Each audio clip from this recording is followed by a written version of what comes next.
Donc le lendemain, Jonathan avec le treuil nous a retiré et c'était pas beau. Pas beau du tout, non. Pas beau du tout. Donc il a fallu le monter à Paris. Donc là encore un coup, Phil a pris la voiture du boulot. Si voyager, c'était pour retrouver cet esprit d'humanité et de solidarité. Et là sur le coup, en fait, quand on a un problème, on l'a retrouvé. Donc salut tout le monde. Salut. Donc on revient vous voir avec le smile, parce qu'on garde toujours le smile malgré tout ça. Ça fait 1 mois et demi qu'on est là sur le parking. Ouais, cette semaine, ça fait 1 mois et demi. Du coup, on va vous expliquer un peu tout ce qui s'est passé, parce qu'on n'est pas revenu vous voir avant. Moralement, c'était quand même compliqué. Il a fallu gérer plein de choses, de l'administratif, mais pas que. Plus toi qui a dû bosser. Ouais. Moi, j'ai géré tout ce qui est organisation derrière, mais là, au niveau mécanique, je suis pas assez qualifiée pour prendre les décisions, quoi. Quand on est arrivé au parking, donc il y a 1 mois et demi, en fait, comme vous avez pu voir sur la dernière vidéo, Jonathan nous avait préparé une place. En fait, on avait tout de près ici pour se garer. Donc le dépanneur n'a pas bataillé pour se garer. Le lendemain, en fait, parce qu'on s'est garé d'une certaine façon. Donc le lendemain, Jonathan avec le treuil nous a retiré. On s'est remis en place comme il faut, comme on est aujourd'hui, en fait, pour avoir plus de place et en sachant qu'on allait rester là un bon moment. Donc on remercie Jonathan pour son aide parce qu'elle a été précieuse pour nous, en fait, vraiment. Ensuite, tu as commencé à démonter assez rapidement derrière. Le lendemain ou le surlendemain, tu as démonté. Ouais. Et là, tu as vu un peu plus les dégâts. Et c'était pas beau. Pas beau du tout, non. Pas beau du tout. Donc du coup, en fait, nous, dans l'idée, on avait l'intention de refaire le moteur ici, c'est-à-dire se faire envoyer les pièces de France et refaire le moteur ici. Sauf que quand tu as démonté, il y avait beaucoup trop de dégâts. Et la probabilité, en fait, qu'on arrive à réparer avec les pièces et la facilité à trouver les pièces, allait être très compliquée. Du coup, il a fallu trouver une autre solution. Mais cette solution, en fait, était beaucoup plus compliquée parce qu'il fallait... c'était l'expédition, le problème. Ouais. Parce que l'expédition de colis de plus de 30 kg, c'est pas facile. Donc du coup, petit à petit, on a avancé. Donc ça a mis quand même facilement 1 semaine et demie pour qu'on prenne cette décision ou pas. Donc après, on a décidé de faire venir le moteur que tu avais démonté en octobre en France, sur l'épave. Parce qu'en octobre, on avait racheté un camion pour les pièces. Et on avait mis le moteur de côté, qui était chez Phil à Cavaillon. Et du coup, on avait tout mis dans un paddock propre. On a dit, si on a besoin, Phil, tu nous enverras des pièces. Bon, le pauvre, il ne faut pas envoyer que des pièces. Il a fallu envoyer le moteur en entier. La problématique de ce moteur, en fait, c'est qu'on ne l'avait pas testé avant de partir. En fait, les axes de piston étaient grippés, donc il a fallu qu'on change. En fait, en gros, on a racheté un kit piston avec des chemises. Voilà, donc tout ça, ça a imposé aussi à Phil de faire de la main-d'œuvre sur ce moteur. Ouais. Et de le faire vérifier par un tourneur-fraiseur. Ce qui a pris aussi encore un peu de temps. Parce que Phil, il travaille, donc il n'était pas dispo non plus en claquant des doigts comme ça. Déjà, il a fait beaucoup pour nous, donc il n'était pas disponible, donc il fallait qu'on patiente et qu'on attende. Du coup, au final, le moteur qui est en France, vous l'avez refait en intégralité. Et il l'a refait en intégralité. Oui, il l'a refait en intégralité, oui. Mais toi, tu es à distance. Vous travaillez à 2. C'était tous les jours, 2-3 fois par jour, il travaillait à 2, vraiment, c'était main dans la main, il faut faire ci, il faut faire ça, ok, non, moi je ferai comme ça, moi je ferai comme ça. Mehdi connaît son camion par cœur, donc il savait comment c'était le moteur, il sait ici ce qu'il a démonté, parce que du coup, c'est aussi un avantage de voir le moteur démonté ici, de voir ce qui s'abîme et ce qui s'abîme pas. Donc du coup, ils ont travaillé main dans la main les deux. Et après, s'est posé la question de l'expédition, comment on allait faire partir ce moteur et comment ça allait se passer pour tout ça. Donc j'ai contacté des transporteurs ici qui font l'international.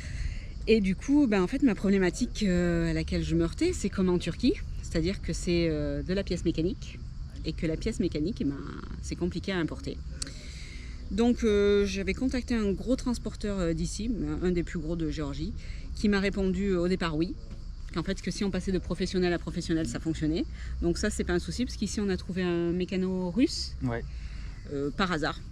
Tout le monde nous dit les mécanos en Géorgie, ils sont pas très bons, patali patala. Par hasard, j'en ai trouvé un qui apparemment est très bien. Donc ceux qui habitent ici depuis 8 ou 9 ans, ils me disent « Ah, trop fort, toi t'en as trouvé un », alors que nous, ça fait 8 ou 9 ans qu'on... Alors c'est vraiment le coup de chance. Après, oui. Voilà. J'ai vraiment fait des recherches pour trouver et c'était vraiment le coup de chance. Après, c'est au feeling, il est venu te voir, vous avez passé du temps ensemble, il t'a emmené chez le tourneur-fraiseur ici pour voir ce qu'il pouvait faire. Ici, les pièces n'existaient pas, donc du coup, voilà. Donc, passer de professionnel à professionnel pour le transport, c'était pas un problème. Non, c'est pas... Mais la problématique, c'est quand elle m'a dit le moteur est neuf ou le moteur est d'occasion. Et là, je lui ai dit le moteur est d'occasion. Et là, ça a bloqué net en fait. C'est-à-dire que non, il ne voulait pas transporter. Les UPS, FedEx et tout, ça venait par avion. Ouais. Mais c'était 80 kg le poids. Max. Et ça coûtait 3400 €. 3400 €. Donc comment vous dire que ça faisait un coût énorme. Donc il fallait trouver notre solution. Après, en parlant avec les Français qui habitaient en Géorgie depuis longtemps, ils m'ont parlé d'un service qu'eux ne connaissaient pas, qui s'appelle Iberia Express, et qui apparemment transporte des colis de la poste. Donc c'est-à-dire que les Français de Géorgie en fait reçoivent leurs colis Amazon ou des choses comme ça dans un dépôt en France à Paris, et de Paris en fait toutes les semaines il y a un départ qui part ici. La problématique, on en revient toujours, c'était le poids. C'est-à-dire qu'un moteur, c'est pas un colis Amazon où c'est que vous avez 20 kg quoi. Donc du coup j'ai pris contact avec le gars. Par chance le gars parlait super bien français. Donc pour lui un moteur ou quoi que ce soit c'était pas un problème parce que c'était 3 € du kilo. Et du coup en fait le poids que fait la marchandise il s'en fiche totalement. Pour le dédouanement, quand ça arrive ici, c'est dédouané ici. C'est pas du tout un problème. Donc du temps, nous, avec Phil, ils ont géré le moteur. Et quand est arrivé le moment de l'expédition, Phil a contacté directement Iberia Express en France pour envoyer le colis. Alors le gars de Marseille, forcément sinon ça aurait été trop facile, le gars de Marseille ne voulait pas prendre en charge le colis. En fait, il disait que c'était trop lourd, qu'il n'avait pas de moyen de manutention, que si, que là. Donc du coup, il a fallu le monter à Paris. Donc là encore un coup, Phil a pris la voiture du boulot, il est monté à Paris, donc il a fait une nuit blanche, le pauvre. Je vous mettrai des petites vidéos qu'il m'a faites, il est trop chou. Bon, je peux pas le faire dans le noir. Ouais, la vidéo elle est dans le bon sens. Je suis arrivé à 2 h du matin, il doit être 2 h 10. Je dors avec le colis. Et voilà, bonne nuit, à demain. Il est monté à Paris, ouais, vraiment il nous a beaucoup aidé Phil. Lui et Jérôme se sont bien entendus aussi, nos deux copains, ils se sont vraiment très bien entendus. Et là-dessus on peut que les remercier vraiment du fond du cœur. Vous êtes des copains en or quoi. C'est pas tous les coins de rue qu'on trouve des copains comme ça. Donc vraiment on vous dit merci. Mais voilà. Donc voilà pour l'étape qui s'est passée pendant ce un mois, parce que là ça fait 15 jours, à peu près une quinzaine de jours qu'on attend le moteur. Il nous avait dit 8 à 10 jours, donc là on arrive dans les 8 jours. À savoir qu'avant il y a eu le fait de le monter à Paris et tout ce qui s'ensuit. Donc là ouais on est dans le timing. Maintenant il faut savoir que on est à 1 mois et demi. Donc pour sortir du pays il nous reste 1 mois et demi. 1 mois et demi. Donc ça commence à se compliquer. Donc si là quand ça arrive ça traîne un peu pour dédouaner, il ne faut pas que ça traîne plus d'une semaine parce que sinon on risque d'être un peu dans la panade. Mais on va voir comment ça se fait, on va pas s'affoler avant. On a gardé le sourire jusqu'à maintenant. On va continuer parce que de toute façon ça sert à rien de faire la gueule. On est d'accord ? On est d'accord. Donc qu'est-ce qu'on a fait sur notre parking pendant tout ce temps? Alors parce que ouais, le temps au début était très long. Au début on l'a vraiment pris comme une punition. Faut être honnête, au début ça a vraiment été très compliqué pour nous. On a la chance que Nicolas qui a le bus d'à côté, qui habite ici depuis 9 ans, lui il a acheté un bus en fait pour le rénover, pour faire une sorte de logement insolite de Airbnb. Donc du coup il y avait Johan, un Sud-Africain qui travaillait dans le bus là. Et toi, Mehdi, t'es resté combien, 15 jours avec lui, à travailler un peu avec lui? Ouais, voilà. Travailler, c'est un grand mot. Oui, mais tu t'es occupé avec lui. Ouais. Et puis du coup, il a perfectionné son anglais. Donc il a travaillé un peu avec lui, avec Johan. Et puis voilà, la vie a fait qu'il y a plein de voyageurs qui viennent ici qui ont des problèmes mécaniques. Et Mehdi a toujours mis un peu sa patte de partout. Donc tu as aidé les petits Anglais, nos petits jeunes qui sont partis en Russie là. On est toujours en contact avec eux, ça fait super plaisir. On leur avait dit que leur moteur était HS et au final, il n'y avait rien. Ils étaient en Renault, donc nous, ça nous a fait rire. On leur a dit Renault, c'est normal. Après, qui c'est qu'on a aidé aussi? On a aidé Jenny et Joël, qui sont revenus de Vachelovanie et qui avaient tout cassé. Bravo les filles. Donc du coup, il fallait refaire l'électricité. On a fait d'autres choses aussi. Qui c'est qu'on a fait? Plein de choses. Bon, à distance, on continue toujours à suivre nos Thierry et Olga. On fait du dépannage à distance, là, on rigole beaucoup. Il y a eu Mathia et Salomé aussi qui sont passés par là. Voilà, il y a eu, je l'appelle Bryce, mais il y a eu Bryce de Nice. Non, voilà. Non, après voilà, on s'est occupé comme ça en fait, et c'est vrai qu'on a fait des super rencontres. On a beaucoup aimé, on a passé des très bons moments. Et vraiment, c'est des rencontres voyageurs qu'on n'oubliera jamais. C'est des gens qui sont partis et qui vivent une expérience qui est la leur. et qui est une expérience de fou pour moi.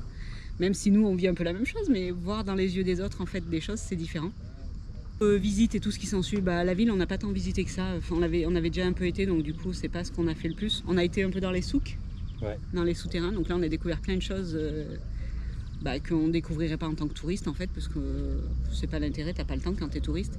Là on a été un peu plus dans les souterrains, il y a plein de souks et plein de trucs super chouettes. On voudrait vous parler d'autre chose, de la cagnotte, parce qu'on assume totalement notre décision d'avoir fait cette cagnotte. Moi au départ j'étais vraiment très gênée, encore aujourd'hui ça me gêne beaucoup. Mehdi, toi t'as plus dit il faut faire la cagnotte, de toute façon on n'a pas le choix. Voilà, on va pas rester un an ici. Voilà, donc la problématique elle était là, on va vous expliquer le budget que ça nous a coûté et tout ce qui s'ensuit. Donc on remercie les 32-33 personnes qui ont participé, parce que vraiment c'est très très généreux. Ça nous a appris beaucoup de faire ça en fait, ça nous a appris qu'il y avait encore des gens qui étaient généreux, qui nous soutenaient, parce que vraiment on a eu beaucoup de messages de soutien, on a eu de l'argent mais pas que en fait, aussi des messages de soutien. Des copains des réseaux qui ont des gros comptes et qui ont accepté de se faire tailler, parce que quand on fait une cagnotte en général on se fait tailler, il faut se le dire, même si c'est nous qu'on fait dans la cagnotte, et eux en partageant ils se sont fait tailler. Du coup on remercie Justin et Bi qui ont tout de suite accepté de partager en nous disant c'est la pire galère qu'un voyageur peut avoir, et du coup on partage. Jérémy et Charlotte qui confirment qu'ils sont pas pour les cagnottes, mais que du coup en fait ils comprennent aussi notre détresse, qu'on est loin et que du coup si on n'a pas le choix, on n'a pas le choix. On n'est pas là, en fait on n'a pas fait cette notion là de confort en fait, c'est pas pour changer notre frigo ou notre gazinière quoi, vraiment. Donc, on remercie aussi Bruno et Sabrina qui ont eux aussi accepté de partager un petit mot pour nous pendant une vidéo. Et comme on vous dit, c'est loin d'être facile en fait de faire ça, parce que du coup il y a des gens qui comprennent pas, qui sont pas dans le match, qui sont pas voyageurs déjà, qui sont pas dans le match, qui comprennent pas, qui nous ont dit des choses horribles. Après ça nous est passé au-dessus sincèrement, parce que on a appris beaucoup en fait de cette expérience, mais vraiment beaucoup. C'est vraiment une expérience qui va nous marquer je pense dans la suite du voyage. Et moi j'ai été très très émue en fait de voir cette solidarité qu'il pouvait y avoir derrière, et c'est important en fait. Il faut pas le cacher, parce que il y a des gens qu'on connaît pas qui nous ont donné de l'argent, et vraiment des grosses sommes, il faut le dire. Des gens qui ont des moyens plus faibles que d'autres et qui l'ont fait, parce qu'en fait ils estiment que aider les gens c'est normal. Naturel. C'est naturel, voilà. Donc du coup on regrette pas notre décision. Quoi que vous en pensiez, c'est notre décision. Les haters, vous pouvez faire ce que vous voulez, vous pouvez dire ce que vous voulez. Nous on se regarde tous les matins dans la glace, on n'a pas honte. C'est juste un moment dans notre vie où c'est qu'on est en galère. Donc on ne profite pas du système, on n'est pas parti sans rien, on va vous expliquer tout ça. Mais voilà, c'était juste pour faire cette petite parenthèse et remercier tout le monde, ceux qui ont partagé juste le post de la cagnotte, ceux qui nous ont envoyé beaucoup de messages et tout, merci, parce que encore aujourd'hui on reçoit beaucoup de messages. Tous les jours j'ai entre 4 et 5 personnes qui m'envoient des messages pour me demander vous en êtes où, comment ça se passe, et vraiment c'est chouette quoi. C'est bienveillant. C'est bienveillant. Mais nous on n'a jamais arrêté d'aider les gens non plus quoi. Il y a des gens qui sont dans la galère et on les a aidés. Et on les aidera encore. Et on les aidera encore parce qu'on trouve ça normal. Et même si c'est des plus petites galères que nous, on va pas dire ah bah non mais toi t'es en plus petite galère que nous donc on t'aide pas. Non, c'est pas ça du tout. Pour nous on est parti voyager, c'était pour retrouver cet esprit d'humanité et de solidarité. Et là sur le coup en fait quand on a un problème on l'a retrouvé. Sincèrement c'était loin d'être perdu. On tient aussi beaucoup à remercier Phil comme on vous a dit et Jérôme qui nous ont beaucoup aidés, qui sont des copains de cœur. On ne peut pas les oublier. Oui, comme on vous disait, humainement, ça nous a beaucoup appris. Ça nous a appris qu'en fait, des gens qu'on ne connaissait pas pouvaient plus nous aider que ceux qu'on connaît. Oui, beaucoup plus. Oui. Beaucoup plus que des gens proches, en fait, vraiment. Parce que les gens proches, ils sont restés stoïques, en fait. C'est-à-dire que, à part nous donner des bons conseils, au final, c'est pas eux qui ont dit on va partager ta cagnotte, c'est pas eux qui ont dit on va t'aider. Même si j'attends pas de l'aide de tout le monde, mais voilà. Non, mais ils se reconnaîtront. Il y a un minimum à faire. Ça peut être des amis de 20 ans comme des amis d'il y a 2 ans. Enfin bon, voilà quoi. Tout ça fait qu'on a été déçus par certaines personnes, mais qu'en rapport, on a été beaucoup plus enrichis par tous les autres. Et de toute cette histoire, on retient le positif. Je tiens aussi à féliciter mon Lulu, qui, c'est pas facile, c'est un ado. Il doit subir en fait toutes nos angoisses et nos peurs. Et nous aider aussi, parce qu'il t'a bien aidé niveau mécanique, hein. Le pauvre petit. Ouais, d'accord. Il a passé du temps dans le moteur avec ses claquettes chaussettes. non, il nous a bien aidé. Sincèrement, ouais, on peut pas lui reprocher ça, il a été plutôt cool. Niveau budget de l'opération, on va parler argent, parce que c'est croustillant, ça c'est ce que les gens ils aiment bien. Nous, ça nous fait pas forcément plaisir. Non. Mais bon, voilà.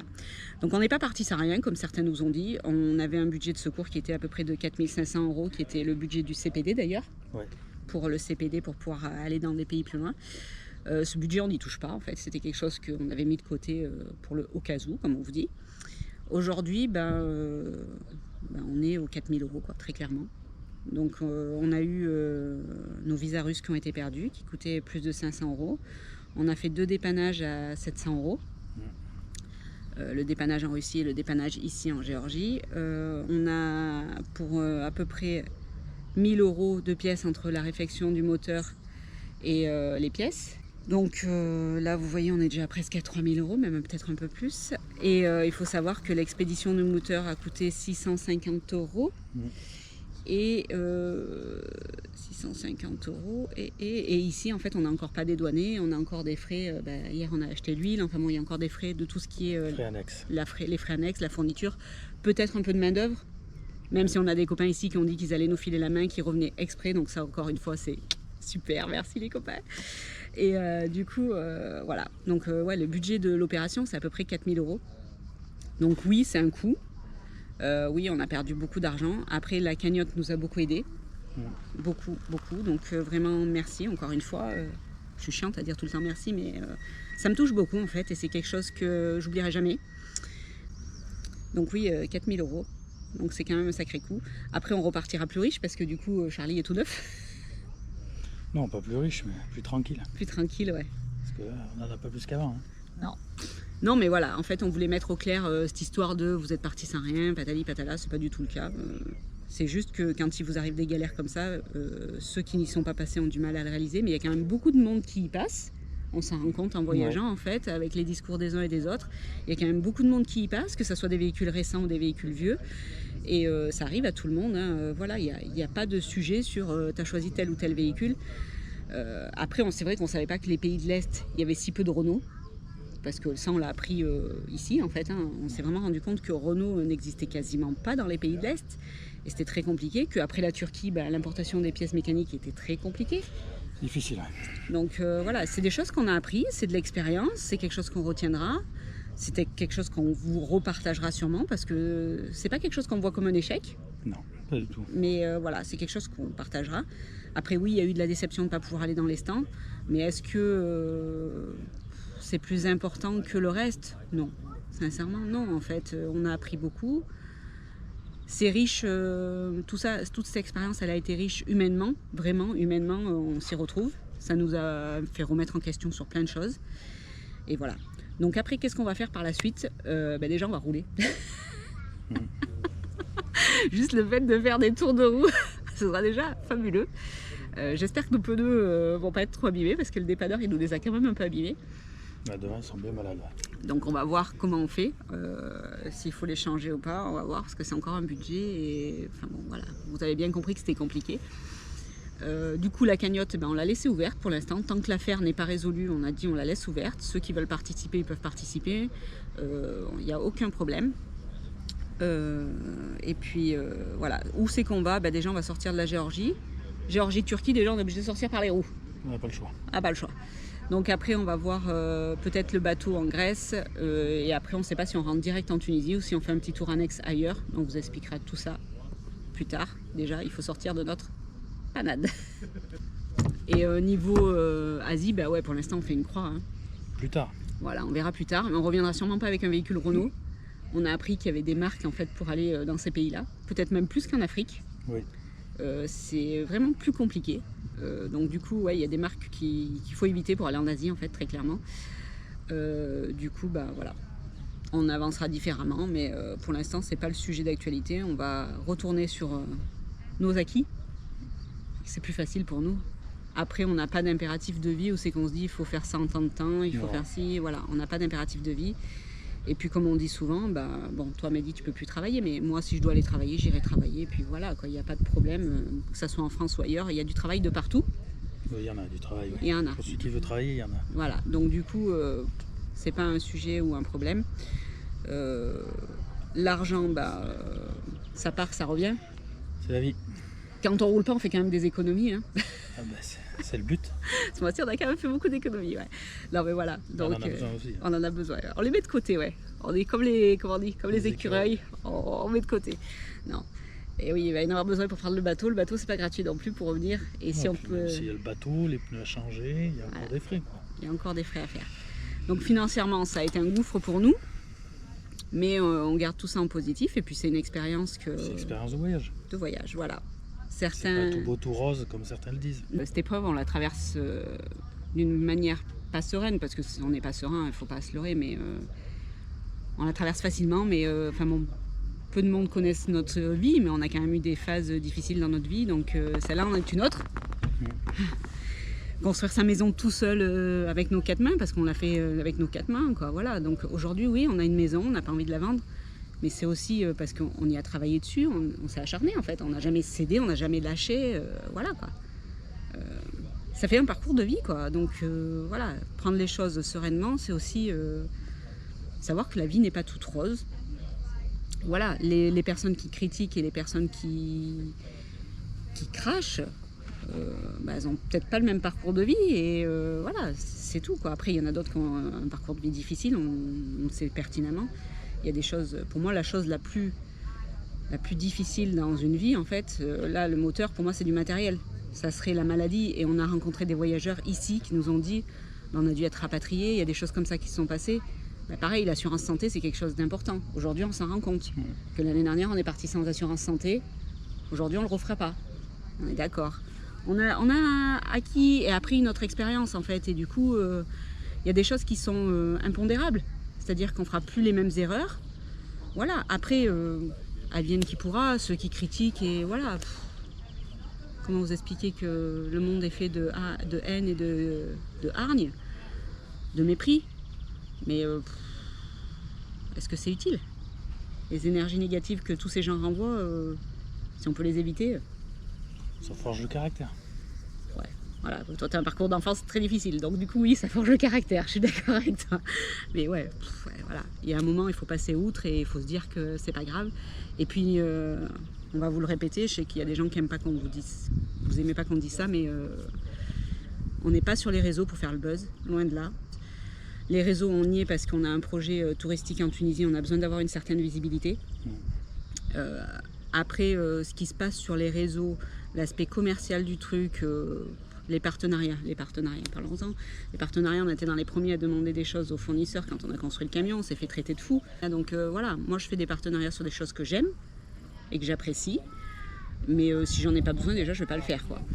Et il y a plein de choses en fait, les réseaux sociaux, voilà, c'est la course contre le nombre de followers, c'est la course contre ci, c'est la course contre ça. Au final, on perd l'état d'esprit du partage et on perd l'humain.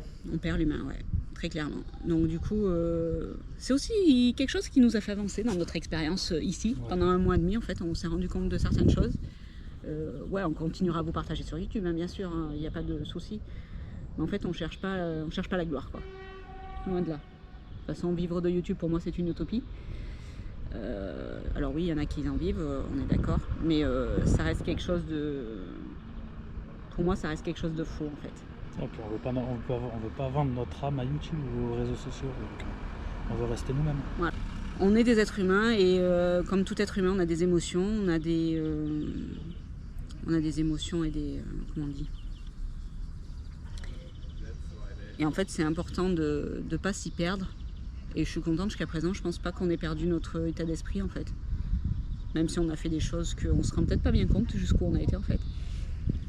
Souvent on nous le dit, vous vous rendez pas compte, mais voilà, bon, c'est comme ça. On n'a pas fait grand chose non plus. Non, on n'a pas cette prétention de dire on va vous expliquer comment aménager un véhicule, on va vous expliquer comment voyager, on va vous expliquer comment passer les douanes. Non. Alors je passe mon temps à donner des petits tips aux personnes que je rencontre ici parce qu'ils en ont besoin. Et en plus ça, je vois pas pourquoi je les garderais pour moi. Ah non, mais c'est des choses qu'on a vécues, donc autant les repartager. Voilà. On vous dit merci encore, toujours et encore.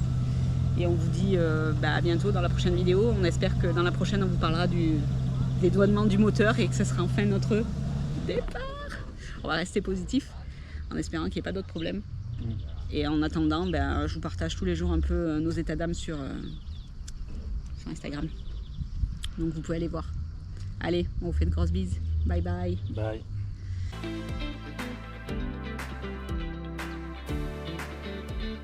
Et n'oublie pas, si tu es curieux et que tu veux des news croustillantes, on est régulièrement quotidiennement même, sur Instagram et sur Facebook, c'est que tu peux nous suivre. Allez, on te laisse aller t'abonner. Ciao, bisous.